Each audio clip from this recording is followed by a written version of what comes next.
And as you know, just teaching and coaching, same thing. It's one thing to think you know what something means or how to do something. It's a very different thing to communicate it, to get that into the mind of another. And I think teaching instills incredible discipline.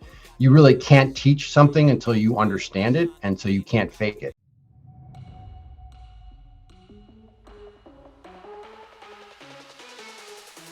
What Got You There is a podcast for high achievers looking to learn from the most successful people of all time what their strategies, lessons, and routines are that made them successful.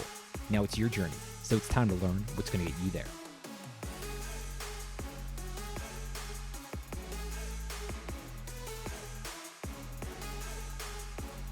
There's a Chinese proverb I love, and that's a single conversation across the table with a wise man is worth a month's study of books. Well, that's how I feel about today's guest, Michael Mauboussin. Well, if you don't know Michael, he is someone you have to know. And many of the listeners, I'm sure, are familiar with Michael, with his books, his thinking, and everything he's done in the investing world. And Michael is one of those people that you need to listen to, you need to read, and distill down his essential wisdom because it is so impactful for how you can live and how you can better understand yourself in the world. So some of the things that Michael and I talk about are helpful thinking frameworks he's used throughout the years. We really talk about the difference between exploration and exploitation and how to synthesize the key ideas that you find in the world. We also go a lot into behavioral biases and how we can actually get an edge in investing in life by understanding these biases. And then we talk also a lot about feedback loops, the importance of them for your own personal growth and your own development. This is such a wide-ranging conversation with so many incredible insights Michael has learned and distilled through the years. I can't encapsulate it in this short intro of Michael. Michael really is just an incredible thinker. He's an author of great books like The Success Equation, Think Twice, and More Than You Know. He's been the head of global financial strategies at Credit Suisse. He was a chief investment strategist at Legg. I mean, he's chairman of the Board of Trustees at the Sante Fe Institute. He's been an adjunct professor at Columbia Business School. So to say Michael knows a few things would be such an understatement. This is one of those conversations I love. It's one I'm going to go back to again and again. And if you're listening to this, you can check out the What Got You There website where we've got full show notes. We've got the entire transcript, and we also have Michael's complete reading list. So you can head to whatgotyouthere.com and you'll see all that pulled up, or just click the link below. Hope you guys enjoy this conversation with Michael Mauboussin. Michael, welcome to What Got You There. How are you doing today? Thanks, Sean. Great to be with you. Yes, I'm very much looking forward to this conversation. And I thought a fun place to begin would be with lacrosse. We're both former lacrosse players. You played attack at Georgetown in the 80s. And I'd love hearing, do you have a favorite lacrosse memory? Well, Sean, I'd have to say probably my favorite memory is post college. So I would, I played at Georgetown. The program's improved a lot, but it was a time when it was really transitioning. So it was the quality of the play was not what it is today. But I played a fair bit after school and in master's program, and probably about a dozen years ago, I was with a team at playing out the Vail tournament. And we had just not that many guys. We had 13 or 14 guys. So everybody was playing a lot of positions. Actually, I was playing midfield for that. And we were sort of a scrappy underdog team. And we ended up pretty early on winning a game in overtime that was sort of unexpected. And then we went on and beat like the Navy Navy team in the semis. And then we ended up beating the ex-Hobart guys in the final. So we won the Vail championship. So actually as a lacrosse moment, that was actually the most exciting thing that I ever went through. And again, we were sort of like underdogs in each of these games, and everyone thought we were going to lose. The great thing was the Hobart guys had brought cigars and champagne for themselves, assuming that they had it locked up. And so they very generously and kindly and warm-heartedly shared the cigars and champagne with us after we won. But that was great. And part of it is, as you know, as an athlete, that was a team that was small, and obviously we're coming together to play a tournament. But one of the things I remarked about that team was it was obviously closely knit, and we had great players at each position, but there was an enormous amount of trust on that team. So every guy had to contribute his capabilities, but there was just an enormous amount of trust, which was really a really fun to be part of that, and also for that to come together in a good outcome. Anything besides trust that have really stuck with you and translated from the sports field onto the business realm and investing world? Yeah, Sean, I think I'm sure you have the same sensation. There's very little in life that gets done without hard work. And, I think in athletics, that's certainly the case as well. So it's who are the guys that really are working hard, who the guys are grinding it out, going the extra mile to get things done. So that to me is there's no substitute for hard work. And I certainly see it in athletics.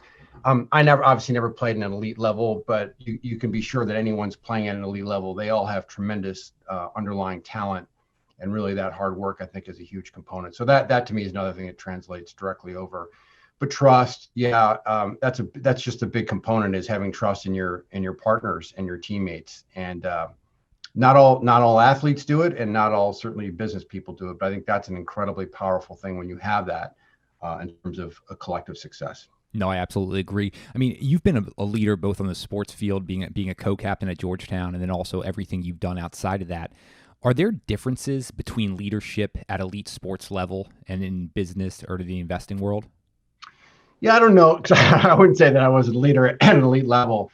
I will mention, Sean, there's a book called The Captain Class. Do you know this book? Yeah. So we've actually had the author on. That was a few All right. years Okay. ago. So I'm sorry. Okay. I'm sorry to that. Yeah. So right. So I thought that's the most definitive discussion, I think, about leadership, and probably a number of those things cross over. And you know more about this than I do probably, but right. It's often the case that the leader on a sports team is not always the best player, whatever that means.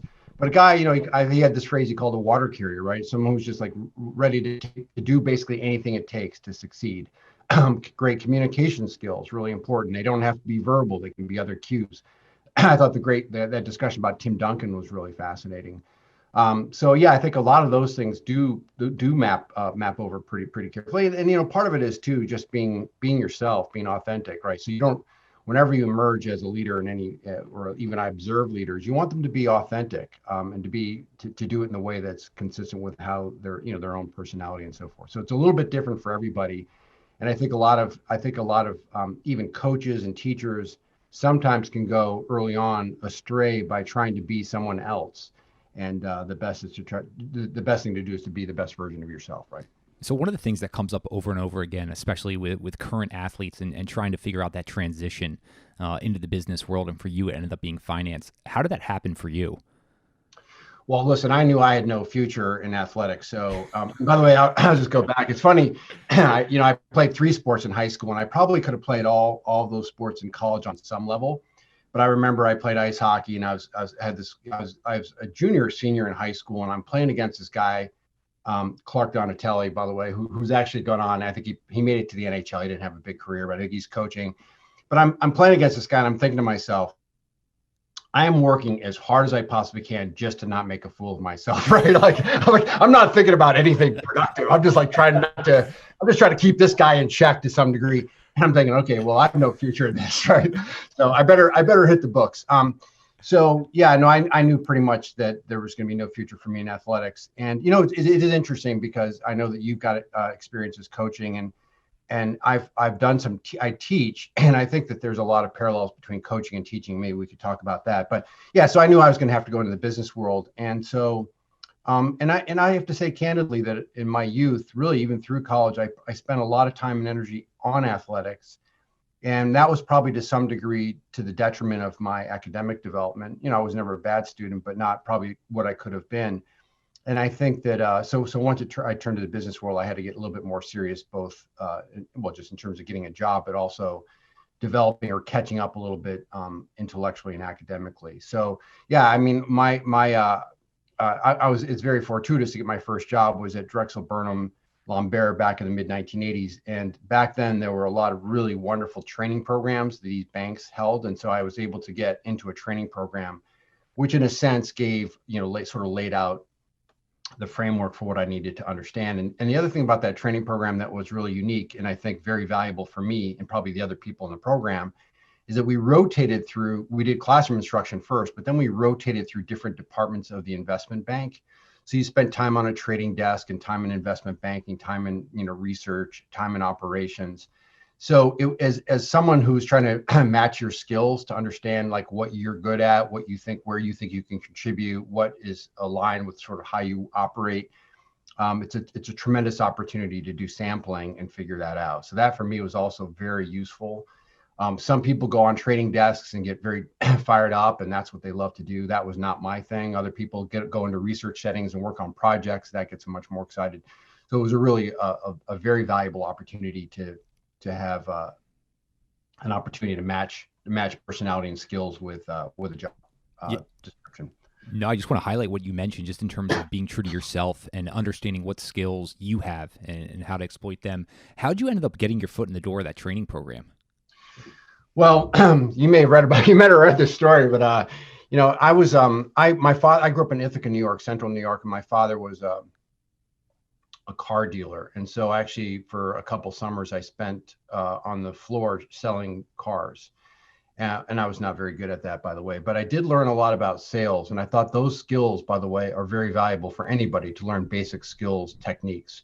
And so, I'm looking for a job, and obviously I know I need to get a job. And so when one of the firms that recruited was Drexel, they came onto campus and they were looking for a program that this program ultimately led you to be a financial advisor. So essentially a broker. So selling would be part of that job. So I think that I had enough to say about that let me get to the New York interviews.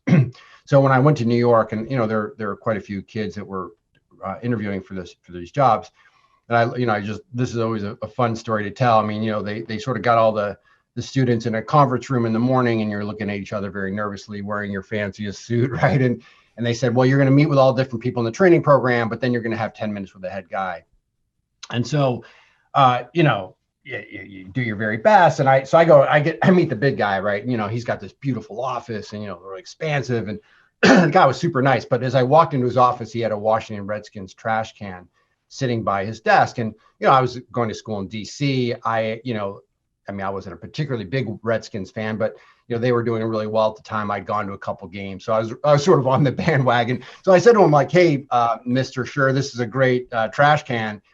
And, as I like to say, it hit him like emotionally. So he, my 10-minute interview ended up being 15 minutes of me basically nodding my head and him going on about the virtues of athletics and how he loved living in Washington and so on and so forth. And so, that was fine. So I really said nothing or very little, and he was just going on.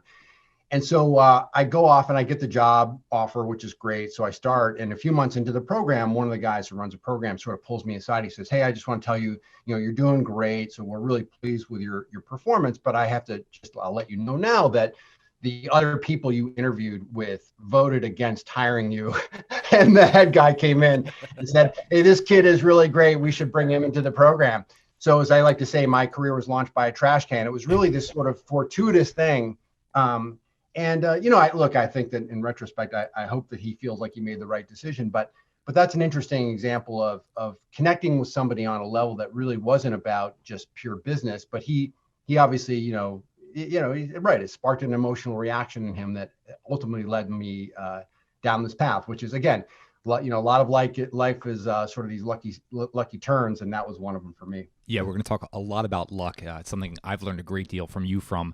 But one of the things I want to hit on first is you are one of the clearest business thinkers I've ever come across, if not the clearest.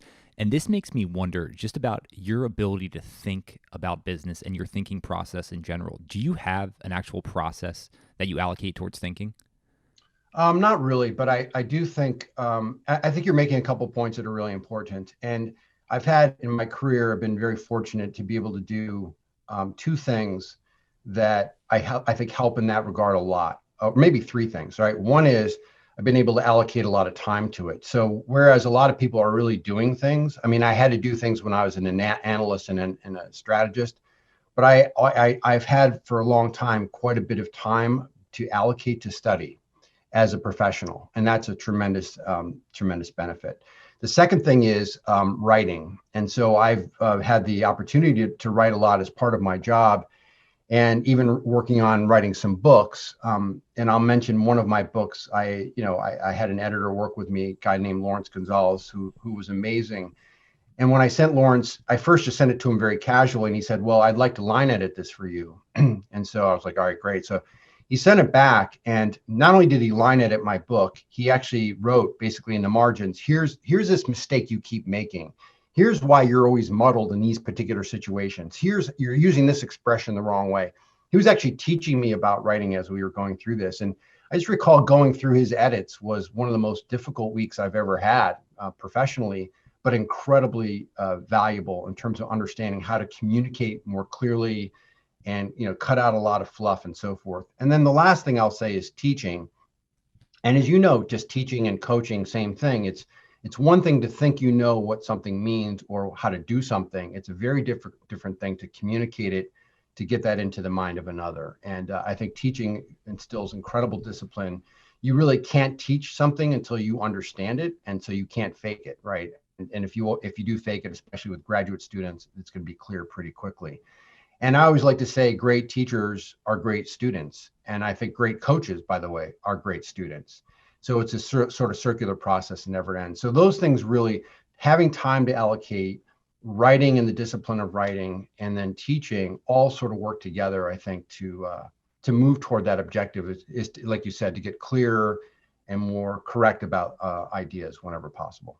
This is fantastic, Michael. I think this is really going to set a good framework for the next few minutes here.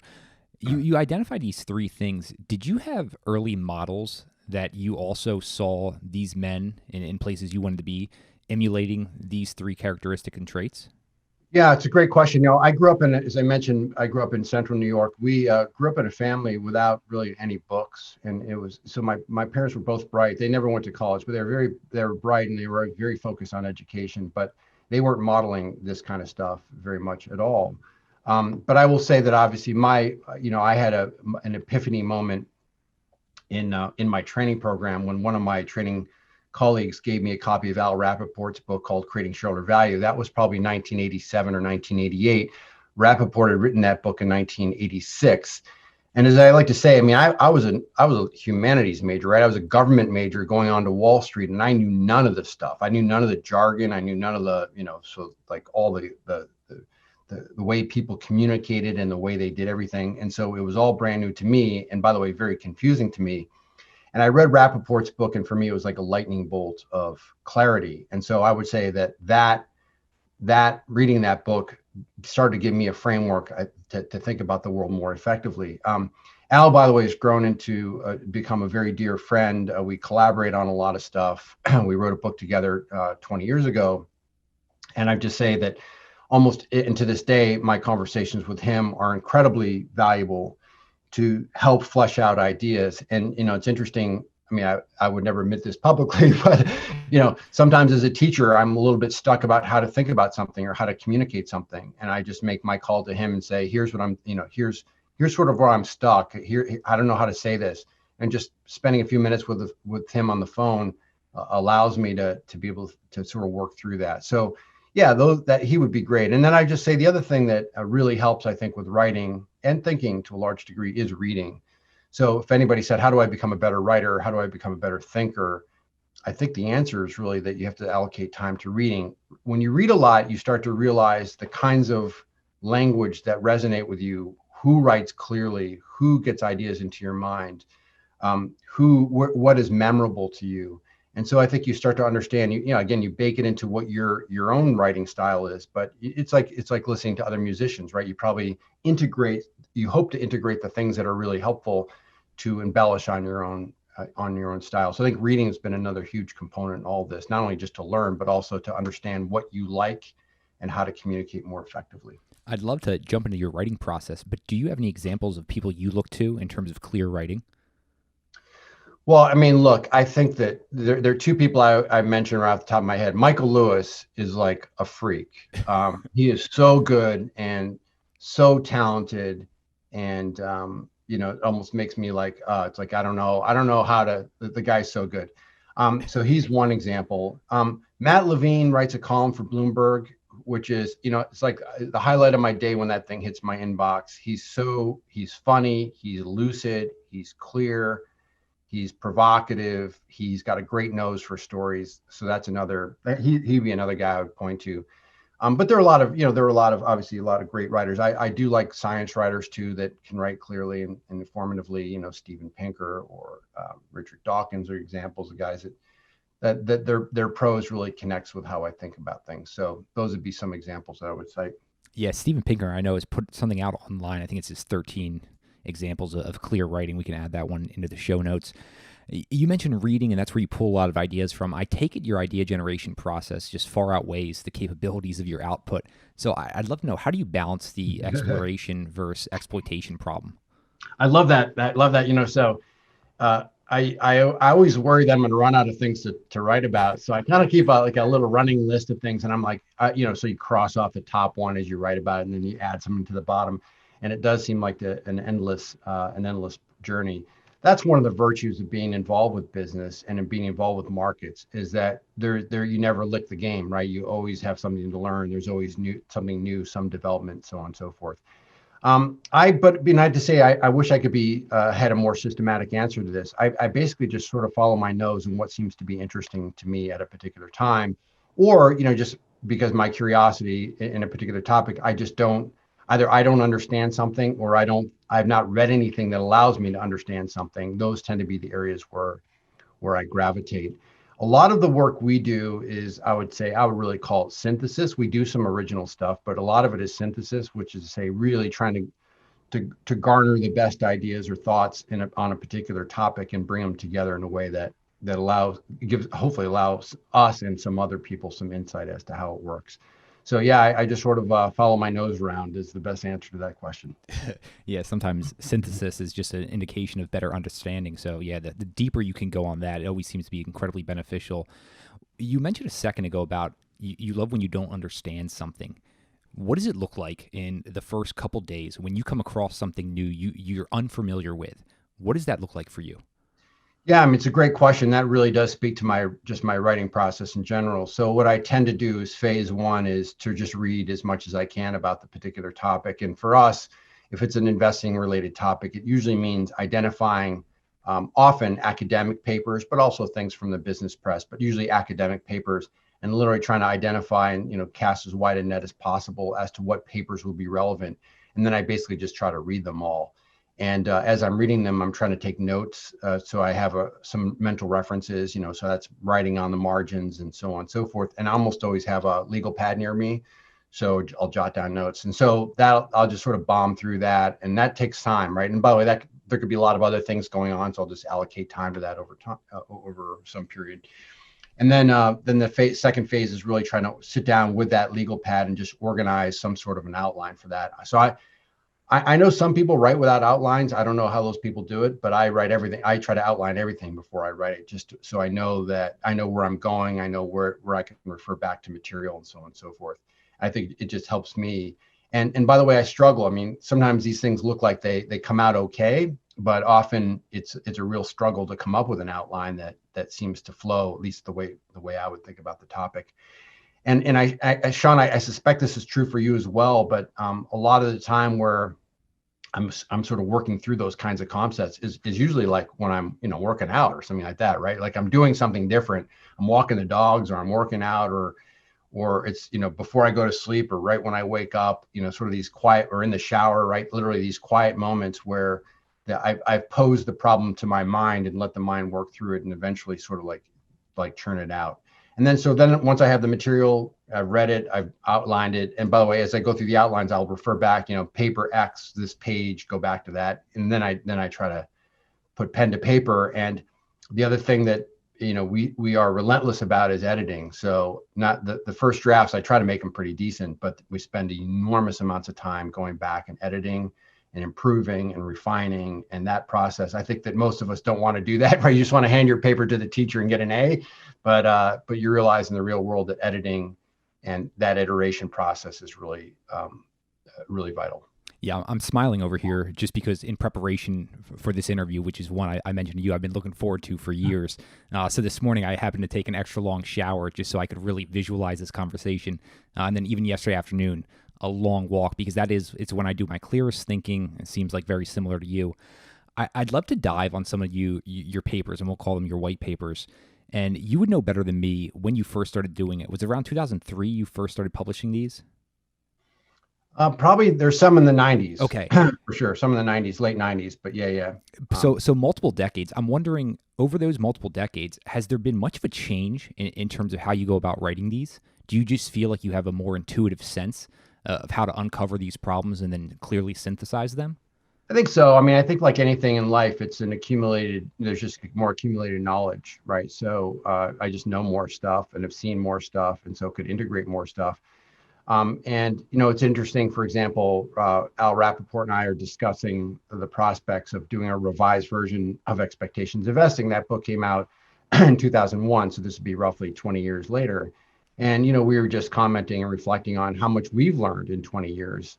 So a lot of the bones of what we wrote about are still really good and really relevant, but there's been so much stuff that's happened and so much that we've learned in the past 2 decades. So I think that cumulative learning process just adds a lot of spice, even if the core ideas are the same. And I find that even for my course, I've been teaching my course since the early 1990s. And, it's a very good question to ask how much is different versus, 25 or 30 years ago. And the answer is a lot of it is actually the same because some of the concepts are sort of immutable concepts. But there's just so much around the edges about what I've learned and what I think the collective world has learned that can get integrated into it in an effective way. So, yeah, I think I hope that I get better at this as time goes on because I just get more practice doing things, and B, there is just more, I think, general knowledge out there that we can integrate into what we're doing. Yeah, you mentioned those immutable concepts, and I was spending a larger chunk of time a few months ago just diving deep on some of your early work, and believe me, they still hold true today and certainly resonate. You were speaking about that accumulated knowledge. I'm wondering, though, is there a skill or mindset of yours that you just find the most difficult to transfer to even the most talented people on your team? Can you say that one more time? Say it one more time. So besides accumulated knowledge, I'm just wondering, is there a certain skill or mindset of yours that's just very hard to transfer? Yeah. No, I mean, look, I'm one of those guys. There's nothing special about me and what I do. I think that everybody's got to be true to themselves to some degree. So for example, I tend to spend a fair bit of time reading, and people are sometimes impressed by how much I read, but it's trade-offs, right? Because I'm not doing something else if I'm reading, right? And so, the kind of work that I do is not everybody's cup of tea, nor should it be everybody's cup of tea. And there are a lot of other people that do things that I can't do very effectively at all, right?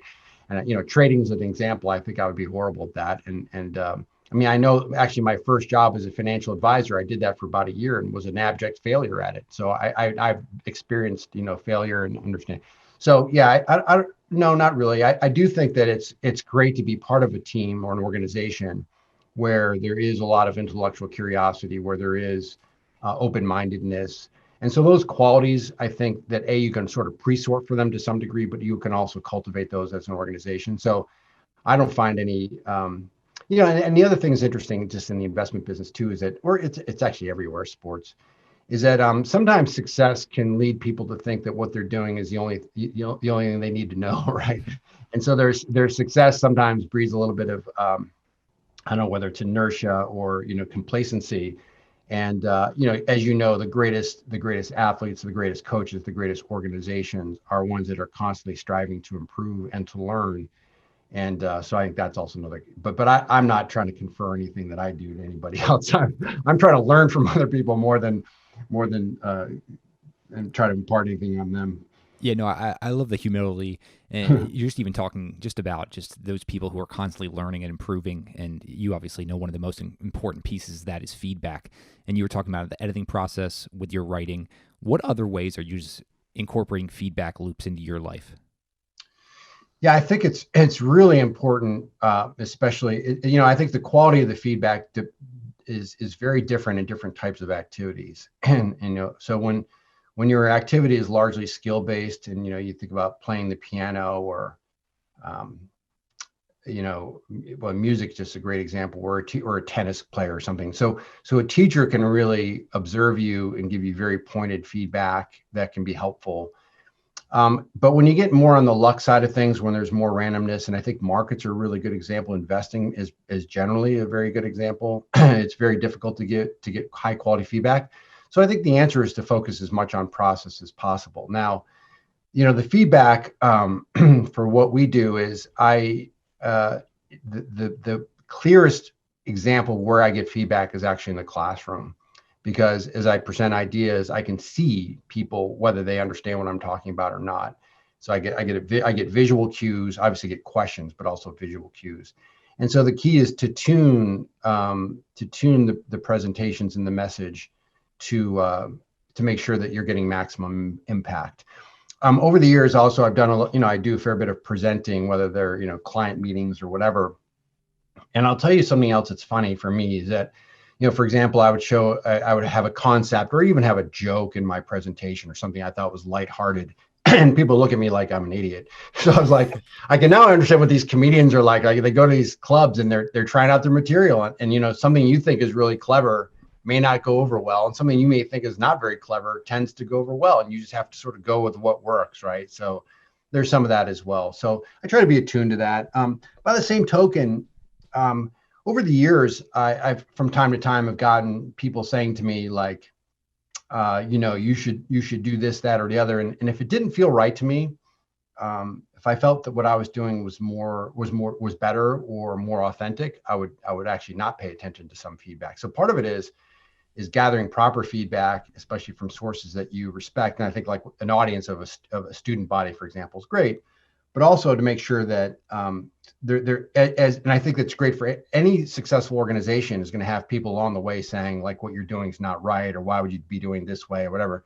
And you have to have a little bit of fortitude of the vision and the backbone of what you're doing to also understand when you shouldn't pay attention to feedback.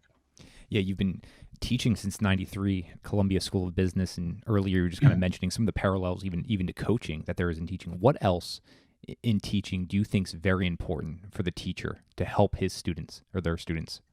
Yeah, I think that, and Sean, I don't know what your experience is like, but if you reflect back on like the great teachers or coaches you've had in your life, and by the way, they tend to be quite memorable.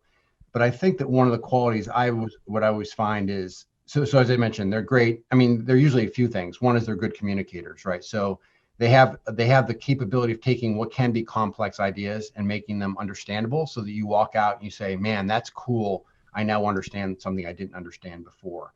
I think great teachers are great learners, right? So it's not like they have a set of a body of information they're trying to convey and just do it in a classroom and then that's it. They're constantly learning themselves, and that speaks to the intellectual curiosity as well. So those would be some of the very big qualities of great teachers.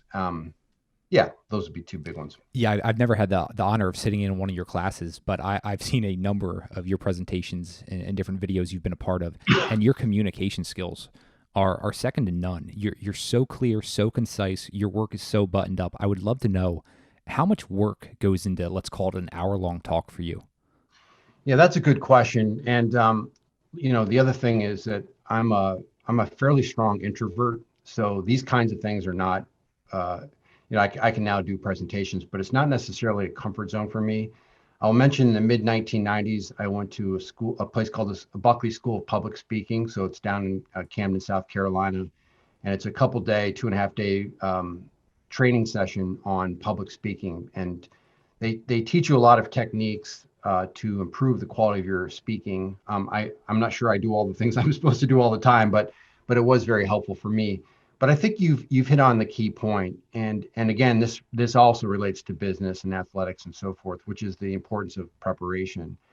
And I think that many people feel that they can maybe wing it's a little bit of a strong term, but they under prepare. And my tendency is probably to over prepare. So I prepare a lot for those things. So when you say a 1 hour presentation, and often I'm doing those things the first time, you're probably, what you've probably seen is after a bunch of practice and having done it and refined it and so forth. But no, I spend a lot of time on it. And I'll give you one sort of more concrete thing. When I was an analyst back in the day, we would go on the morning meeting and you talk about a particular idea, upgrading the stock or downgrading the stock or whatever it is. And you would get 3 minutes to do that, 3 minutes. So you have to be able to communicate your idea as effectively and compellingly as possible in 3 minutes. And I would spend, I usually would say like an hour or 60 to 90 minutes crafting that 3 minute presentation to really make sure I was picking the right words, that I was introducing the right the numbers, right, to animate the ideas and so forth. And I think that ends up paying off, right? And again, that's a case where you're getting feedback. So if you do it well, you realize what worked. If you do it poorly, you realize what didn't work. And the other thing I'll say for that is I also like to listen also, it's like reading. I like to listen to other people and see what works. Again, maybe it's idiosyncratic, like what works for me, but who is a good speaker, who is clear, who is compelling. And so just observing other people and trying to, again, take their greatest hits and say, look, that's a quality I want to emulate. Yeah, well, envy is a strong word, and believe me, I envy the amount of work that is so apparent that you must put in order to execute those hour-long conversations. I was pretty blown away a second ago. You mentioned the Buckley School of Public Speaking, which was just some 2-day course years and years ago. Are there any other things like that you've done in your life that just had such a tremendous, long-lasting impact for you? Not that I can think of, but I will say that the Buckley experience has been, it wasn't just like a one-off. It was something that ended up really, first of all, it was very useful from the very beginning, but integrating that stuff has been helpful. And so actually I do in my course, I have my students do presentations at the end of the course. And so they're working in groups, but I give them a module in how to do a presentation. And so I teach them some of the techniques. Some of them are things I learned from Buckley, some of the things I learned from other sources, but I teach them how to do it. And a number of students come back to me and say, like, I love the course, but actually that no one had ever told us exactly how to do a presentation, and having those guidelines in place were very helpful. So yeah, I think a lot about that. But again, like when you talk about like those, I would say that reading Rappaport's book was an epiphany moment. I would say that reading Mitch Waldrop's book about the Sante Fe Institute called Complexity and going out to Sante Fe Institute, that was sort of this, epiphany moment for me. So there have been certainly moments that have been in many ways professionally life-changing that are worth noting. But that, the Buckley thing is a skill development thing. And I would say Lawrence Gonzalez too, having him edit that one book, and then he edited my latter book, having him work through that and teach me, so graciously teach me as he was correcting me, was super powerful. And by the way, even when I try to edit, if I edit my kids' papers, for example, for college or whatever, I never change any of the ideas. But what I'm hopeful that they're getting when I'm editing from me is that understanding what I'm doing and why I'm doing it, so they can learn how to do it properly the next time, right? So it's not just about correcting it. It's really about trying to teach how to do it properly so that they need me less and less as they go on. Michael, I'm not even sure if you're aware of just how much wisdom you're putting out right now. So I'm so appreciative of this. You mentioned just giving the presentation for your students and helping them through that. Most of them have never experienced that. Is there anything else that they just take away that seems incredibly valuable that you do as a teacher? Well, that you should if there's anything there, I would have to ask the students. But I guess the other component on teaching, which I probably neglected to mention, was just passion. And as you know, people who are passionate about their topic, I think it tends to come through and animate the whole concept. And one of the things I'll say that I do in my teaching, which I didn't see all the teachers do for me or for my classes, was to learn the history of ideas. And I've always found that to be fascinating. By the way, again, you look at great coaches, for instance, almost all of them understand the history of their sport and the history of the ideas and how they've come along, and and they spend time to understand the evolution of their game. And I've always found that to be fascinating. So, in the world of business and investing and finance, there are obviously very long, deep, and rich traditions, and there are paths that the intellectual paths that these different disciplines take, and just understanding that and understanding where these ideas come from and how they arose in the first place, I find that stuff to be fascinating. And I think it's a very valuable component of pedagogy. So a very valuable component of teaching is to say, here's this idea that we have, here's where it came from, here's why it's valuable, here's how to think about it, right? And I will say that my course that we don't have official mottos, but we have two mottos that I share with them the very first day. One is it's a Latin phrase that's the motto of the Royal Society. It's called nullius in verba, but the translation of nullius in verba is really don't take anybody's word for it. Think for yourself. So I say to the students, I'm gonna guide this. I'm gonna sort of lead this discussion over the next semester, and I'm gonna impart some frameworks and tools. I'm hopeful that you'll find useful as you go through life. But it's nullius in verba, right? Don't take my word for it. Think for yourself always. And if something doesn't make sense to you, you should always ask or challenge, right? And the second is, there was a quote from the mathematician Carl Gauss, and he said, it's also in Latin, but basically said, not notations, but notions, right? So in other words, don't worry about math before you understand concepts. So concepts first, and then bringing on the tools and all that to sort of specify that. But concepts first. And by the way, I think that's also very important, even in analytics and sports and so forth, and certainly in the world of finance and business, is to understand concepts first, and then having those notations, the numbers, animate that rather than the other way around. So people sometimes go right to these equations or numbers and don't really have the full context. So those would be some other things I would just throw out there that I think that's behind the scenes. I'm not sure the students are so aware that I'm thinking about this stuff, but I think that's the stuff that I think might be helpful in the bigger equation. No, the behind the scenes stuff I find is a lot of times where the gems lay. So I'm going to ask you to wrap up all of human history here in terms of double clicking on the history of ideas. And if you're going to dive a little bit deeper on that, just in terms of finance and business, what are some of those broad things you've uncovered there? Well, I mean, I'll recommend a couple books in terms of finance. The two books I think are just outstanding in this regard are Peter Bernstein wrote a book called Against the Gods: The Remarkable Story of Risk. It's awesome. And and so the book, and it's a history of our understanding of risk. That there are chapters that are yet to be written, so that's fascinating. And I always say to my students, it's an exciting time to be young, because there's so many things we don't understand, and in your careers you're going to be able to explore those things and define them, and that's cool.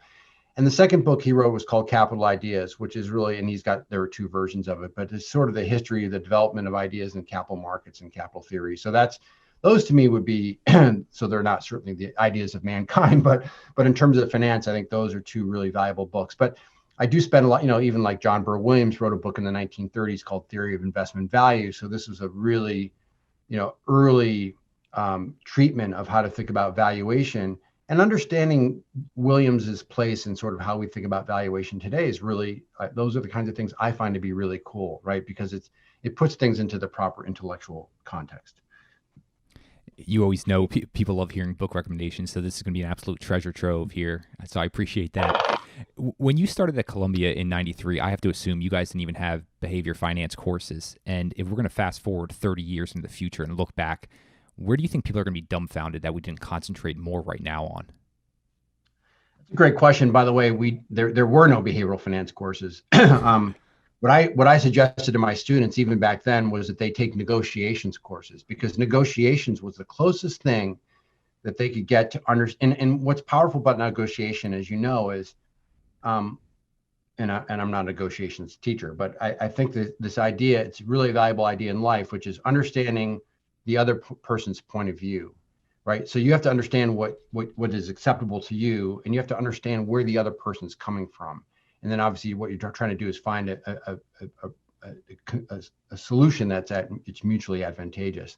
So this idea of just literally understanding other people, and I think a lot of what comes down in behavioral finance is actually understanding the behaviors and thought processes of other people.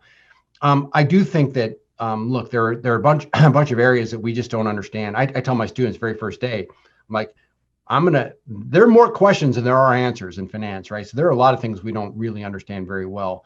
Some core ideas that I think don't fully understand are things like market efficiency and market inefficiency. So what makes asset prices correct in quotation marks, and what makes them not? No. So we have ideas, and I certainly have written a little bit about this, but I don't think that's buttoned down. What is the concept of risk? Do we really understand what risk is? Are there better ways to think about that? Might we be able to do that? Going back to this idea of market efficiency, one of the areas that I've always found fascinating is sort of this idea of the wisdom of crowds. And the key to the wisdom of crowds working is you have to have diversity of the underlying agents, in this case, investors. You have to have an aggregation mechanism, so a way to bring that information together, and you need proper incentives.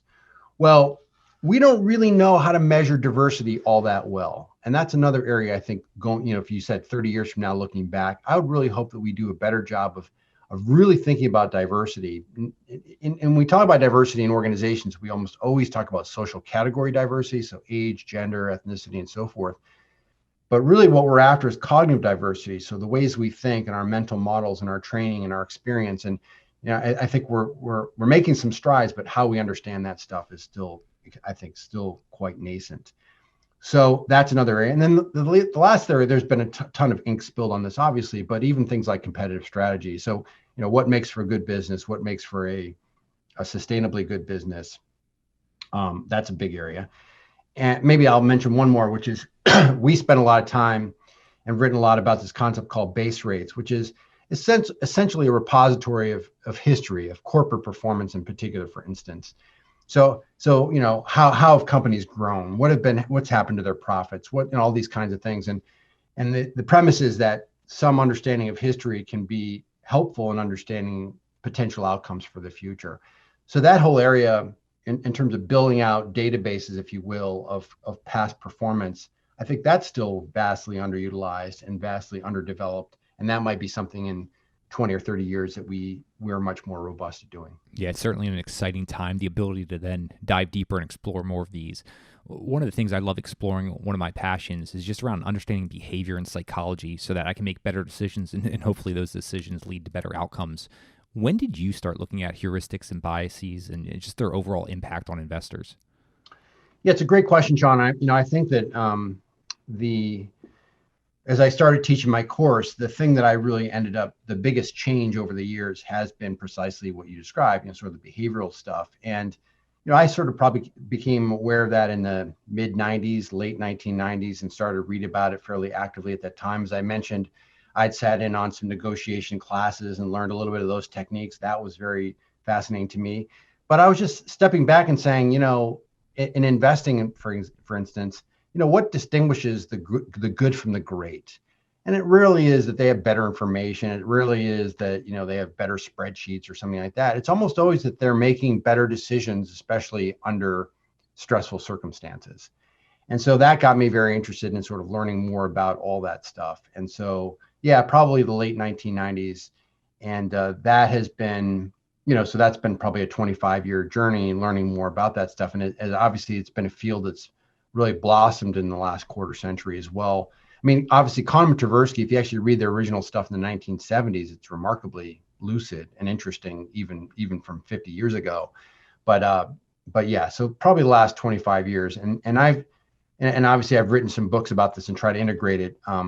I just think it's an eternally fascinating thing. And as you said, like once you've learned some of these techniques, and some of the ideas are very accessible ideas. Once you've learned these techniques and integrated them and internalized them, I think it gives you a lot of help in sort of navigating through life and the decisions you make. Yeah, absolutely. I mean, two of your books, Think Twice and More Than You Know, are treasure shows and just underlined and highlighted multiple times. So I'm a huge fan of your work there.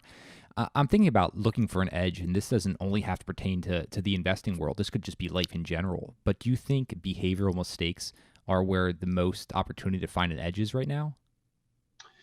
Yeah, it's almost always, we wrote a piece about this a little while ago about market inefficiencies. And I know you're talking about something broader. And we talked about things that all of them probably do apply in life to some degree, but we talk about behavioral, analytical, informational, and technical. So analytical, I'll come back to behavioral last. Analytical just says you and I have the same information, but we analyze it differently. And that could be someone with better frameworks or mental models can have an edge in that regard if you're competing with people who don't think about it as well.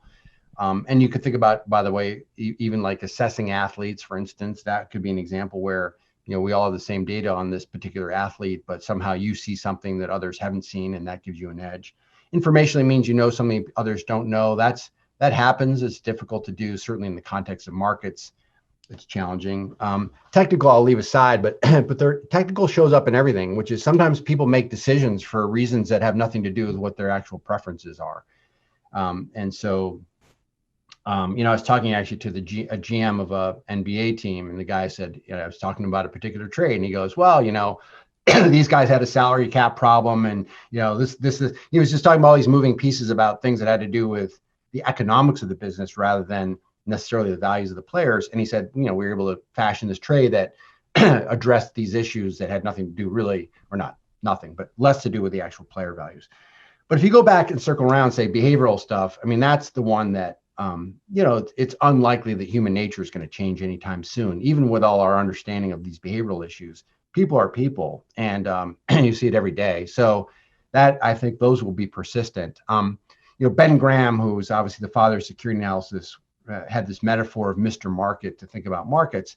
And in a sense, what he was trying to do is anthropomorphize this concept of markets as people and having these different sort of moods. And I think that those sets of ideas will be around for a long time. So people will collectively become too optimistic or too pessimistic, and collectively, and that's always been true. And I think that is for the foreseeable future will also be true. So I think the behavioral stuff is huge, and that was a little bit of the point of Think Twice, which is say, hey, as you go through life, try to be better at it yourself. None of us will be perfect, but try to be better at it yourself so you make fewer, for example, mistakes. But second is recognize that these mistakes are going to be made by others, and you may have an opportunity. I don't like to use the phrase, but to take advantage of or to take advantage of other people's mistakes, right, to some degree. So it's a dual benefit to understanding these things: A, being better yourself, but B, also seeing when other people are making mistakes that may be advantageous for you. Yeah, speaking of that dual benefit, I mean, I know you're a big fan of Daniel Kahneman's work, and I'm pretty sure that he said at some point that he's studied all of these biases and he's no different for it. Do you have the same view, or do you think these have been tremendous?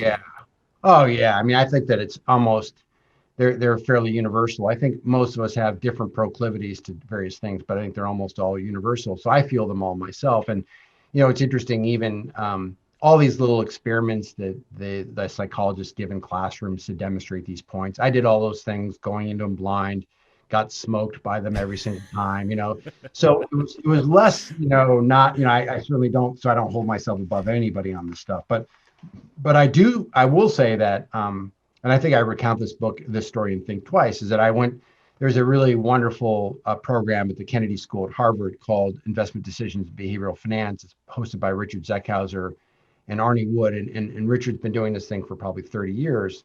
And I went as an attendee in 2004, and Dick Thaler was there, won the Nobel Prize, Dick, and he gave one of these overconfidence tests, and then he did this thing called the 2/3 game. So these are two kind of common things. And there were probably 70 people there, and I won both of them. So I did better than 70 people in both of them, right? So one, you might say was luck. Two would say it's probably unlikely that I was lucky twice in a row. And so, as I like to say, in full disclosure, I had done both of those exercises before, and I had failed miserably, embarrassingly, but I learned the lesson, right? So I learned how to deal with those two things. And as a consequence, every time I see that thing going forward, I will know how to deal with it, at least maybe not perfectly, but at least more appropriately than the average person. So it was not any sort of brilliant insight on my part. It was more that I had learned the lesson. And that was precisely the point, right? Which is once you've learned these lessons, hopefully on the margin, you can just make somewhat better decisions. And then those decisions add up to better outcomes, better outcomes. I'm loving this. What other behavioral biases do you just find the most joy exploring? Well, I think that there are a couple ones that are really big ones in investing in particular. But these are big deals in general. One is called confirmation bias, which is once you've made a decision about something, you tend to seek information that confirms your view, and you dismiss, discount, or disavow information that doesn't confirm your view. And by the way, if it's information that's a jump ball, the jump ball always goes to you, right? The tie always goes to the base runner. And so that's a big one. And, how do you counter that? It would be things like actively open-mindedness, right? So this idea that really not only are you willing to entertain different points of view, but you seek them out. And that's cognitively challenging, by the way. It's taxing to some degree, but just keeping an open mind about everything. And, so just consider, and this goes back to even the things on negotiation. What is the other person's point of view? The other big one in investing, but also probably in life, is this concept of overconfidence, that we tend to be, and there's certain benefits to overconfidence and even optimism that sort of goes with it that are good and psychologically healthy. But but you don't want to be overconfident, and you want to be underconfident. You want to be just well calibrated, if possible. You brought up the really good point about feedback before, and one of the questions is, are there ways to set up feedback mechanisms for yourself so that you get better calibrated in your decisions and in your overconfidence over time? And I think there are ways to do that. Part of it is to think about the world probabilistically, and the second thing is to document how you're thinking about certain outcomes. And when I met Danny Kahneman for the first time, which was just an absolute thrill, the first question I asked him was, "What can I do to become a better decision maker?" And his immediate response was, "Keep a journal of your important decisions. Write down what you expect to happen, why you expect it to happen, and assign probabilities to various outcomes. And then just keep that journal and refer back to it and score yourself on how things actually turn out." And sometimes you'll be right for the wrong reasons, and you have to ding yourself, right, in those situations. And sometimes you'll be wrong for the right reasons. In other words, the 20% outcome happened, which is going to happen 20% of the time, right? 1 in every 5 cases. But I thought those things are really, they're not super time consuming. They're not certainly not expensive, but they require a lot of discipline. And that could also be something that's also like athletics, which is sometimes, discipline's a really important component, is to make sure that you're doing things properly every time. If you're the receiver, you run your route properly every time at the right speed, you break the right spot, and so on and so forth. So those discipline's another important thing that probably carries over to almost everything.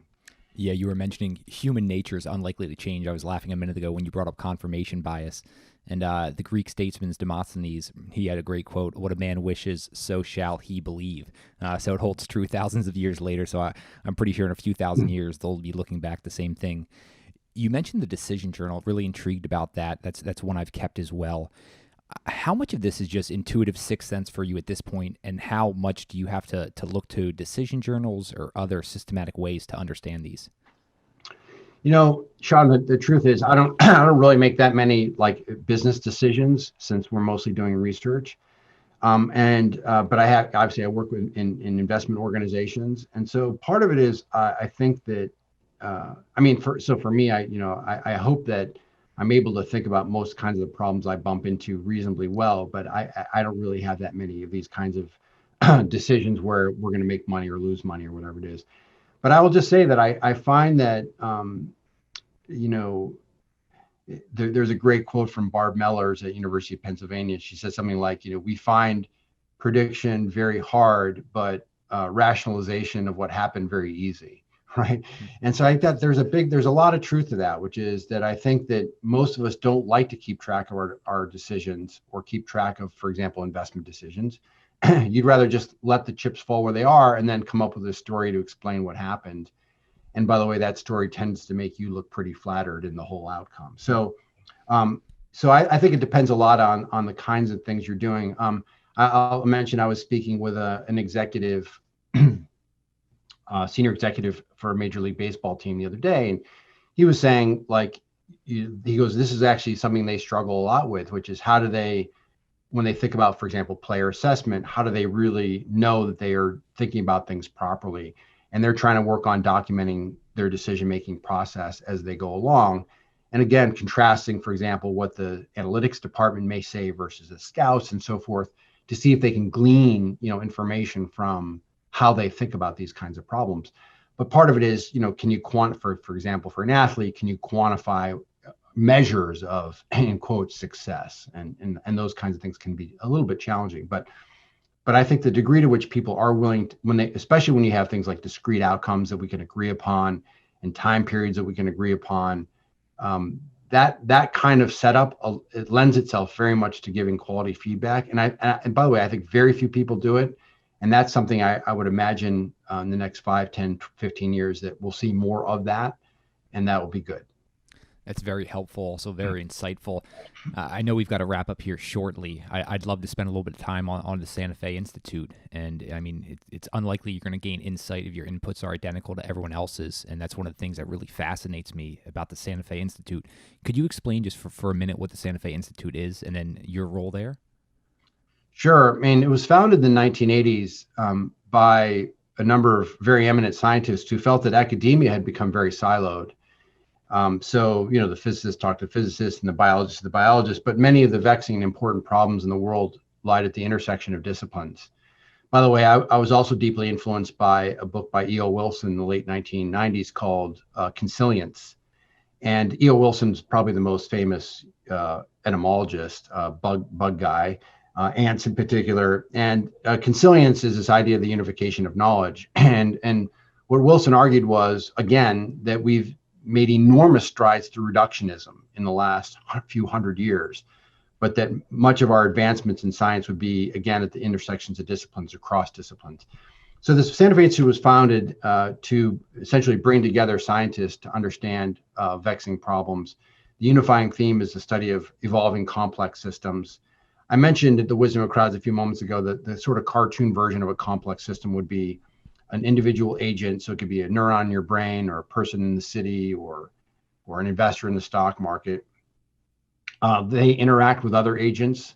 So there's interaction, which is really important. And they interact using decision rules about how they're going to approach things. And then what emerges from that is sort of a global system. So that could be consciousness, or the performance of an ant colony, or the performance of a city, or obviously a market. And one of the key is that the characteristics, the properties and characteristics of the market, or the broad system, global system, are different from the underlying agent. So it's a really interesting intellectual set of conditions. So so you go out there and it's incredibly intellectually intoxicating, because it is self-selected for scientists and people who are open-minded. Most of the scientists, in fact, I would say almost all of the scientists we have out there, are eminent in their own field, but again, very open to different fields. So that's great. So the conversations are fascinating. And, I think some of the biggest ideas in understanding the market is an incredible example. So almost maybe a canonical example of a complex system. And there have been other things out there that I found, I would call it wondrous, like Jeffrey West and Jim Brown did some incredible, and Louise Betancourt, some great work on scaling and biological and social systems. In other words, there had been an empirical observation observed decades ago that these guys figured out exactly why it is the case. Fascinating stuff. So yeah, it's just an incredible organization. I'm now chairman of the board. My term ends in the fall, but I've been chairman for the last 7.5 years, which has been a great honor. And we've got an incredible board of trustees as well. And so it's been a real pleasure to serve on that board and to interact with our scientists. And for those that are interested, we have some podcasts and so forth that are in podcasts are probably the best way to do it, that will allow people to be initiated with some of the concepts, and again, super fun. Yeah, absolutely. A huge fan there. We've been fortunate enough to have Brian A. Arthur on as well, talking about complexity. So he's someone I admire greatly. I know you do as well. As we wrap up here, are there any big projects you're currently working on, or even something that's really just fascinating you right now? Yeah, I'll mention two things. One piece we're working on is taking a multi-decade look at the evolution from public markets inequities to private markets inequities in the United States. So in other words, there are half as many public companies today as there were 25 years ago. And there's been a huge rise in the buyout industry, and to a lesser degree, the venture capital industry. So we're looking at doing a really deep dive on that trend and why it's happened and so forth. And that's been fascinating. You mentioned Brian Arthur, who we cite in that paper, and others, Paul Romer, who won the Nobel Prize. So there's a ton of stuff in there. So that's a fascinating one. Sean, the other one I'm interested in a lot is, and these are interesting because these are like slow moving trends, but they accumulate to be very profound over time, is that in companies, and we'll just pick the United States, stay in the United States for a moment, but companies, they used to invest primarily in physical assets, right? So think about factories and stores and warehouses and all that kind of stuff, inventory. And increasingly, investments that companies are making are intangible, right? So things like customers and marketing and so forth. And where they show up on the financial statements is in different spots. So there's been, I'm going to call it a distortion, because it's not really, it's all acceptable accounting, but But I think that the way people have to think about economic value from the financial statements has evolved in the last 30 or 40 years in such a way that it compels people to think about things, I think, more progressively. So we're spending a lot of time now hopefully writing about this idea of the rise of intangibles and how one might think about that from an accounting point of view, so as to get a better sense of the value of businesses and the value creation prospects of businesses. So that's another area that's fascinating. I'll mention a third one. You used a really fascinating phrase, explore versus exploit. So I don't know if any listeners caught that, but that's another area I've always been very interested in. And I think that as a business, you could think about, sort of exploitation as doing more of what we do now, which is obviously completely fine. But exploration is trying to go out and find something new, find the next big thing. And it's really interesting to ask, from a resource allocation point of view, how much should I allocate to exploitation and how much should I allocate to exploration? And if you look at nature, by the way, what's interesting is in environments that don't change much, the skew towards exploitation and there's very little exploration. Why? Because exploration is not that valuable because stuff doesn't change, right? By contrast, in rapidly changing environments, and you could think about ecosystems, for example, rapidly changing environment, there's a much greater premium put on exploration and less on exploitation because what you're exploiting is going to go away and you need to figure out what's going to be next. So I'd love to think about a way to codify that to some degree, even in a corporate setting, are the ways that we can think about measuring rate of change in the environment. And as a consequence, ways of thinking about maybe not optimal, but at least directionally correct allocations of exploitation versus exploration. So to me, that's another area that we're playing around. There's some new books out on this, but that's another area that I'd like to do a deeper dive into.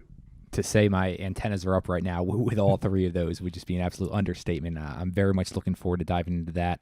I just have two final ones. I know you've already mentioned a ton of books. We have a lot of young listeners as well, recent college grads. If you're going to gift 5 books to a recent college grad right now, what do you think would be incredibly helpful?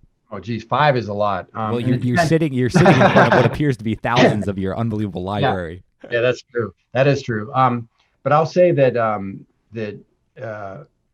a lot of it depends on the flavor. So it depends on what someone's interested in. But I'll just mention 3 core ones. So historically, when we've had interns, college student interns work with us at the end of the internship, I usually give 3 books to those interns. The first is Steven Pinker's How the Mind Works. That book is one of his older books, but I still think a really interesting book. In particular, chapter 5 is fantastic. The second is the book I just mentioned a few moments ago, Consilient by E.O. Wilson. Again, the idea to try to get people to think about the intersections of disciplines. And the third one is a little bit off the beaten path, but it's a book called The Metaphysical Club by Louis Menand. And The Metaphysical Club is a history of the philosophy of pragmatism in the United States. So it actually traces the philosophical tradition of pragmatism. So Menand's a wonderful writer and is a very interesting walk through pragmatism. It would be really hard if someone's interested in psychology. It'd be really hard for me not to recommend Thinking Fast and Slow by Danny Kahneman. Obviously, I think that's a really wonderful book. And then a more recent one that I really like from an author who I love is Range by David Epstein. So David wrote his first book I read that I loved was called The Sports Gene. And is that very much like it sounds, it talks about the role of genetics in sports performance. Super interesting topic, and there's much more to go on that. Range is his latest book, which is also fantastic and speaks to the balance between generalists and specialists. So in life, do you want to be a specialist or do you want to be a generalist? In chapter 1, he contrasts Tiger Woods, who is sort of the canonical specialist, versus Roger Federer, who actually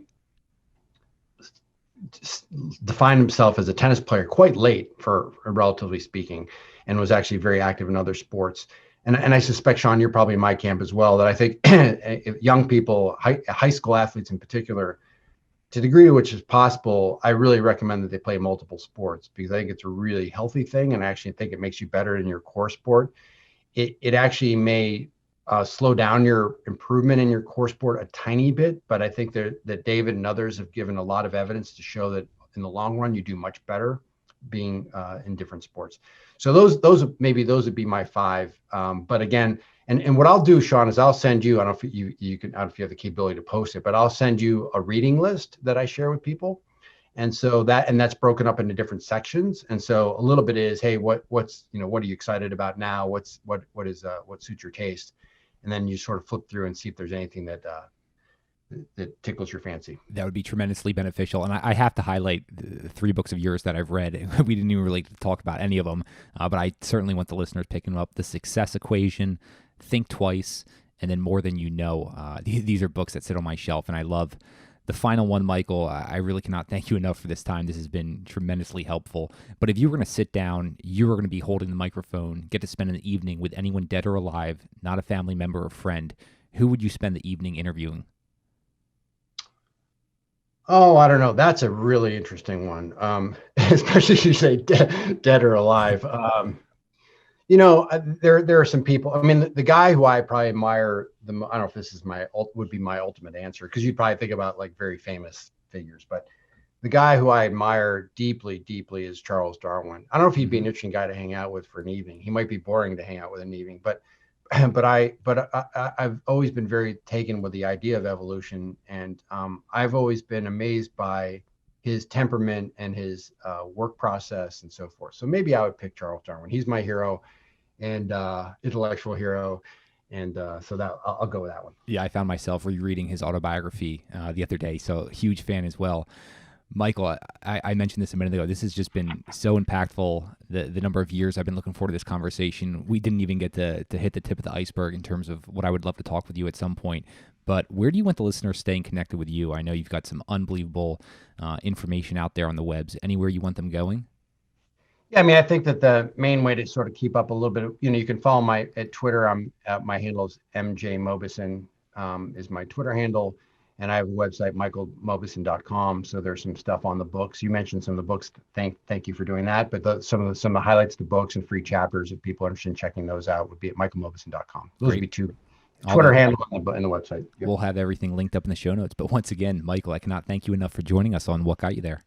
My pleasure, Sean. Thank you.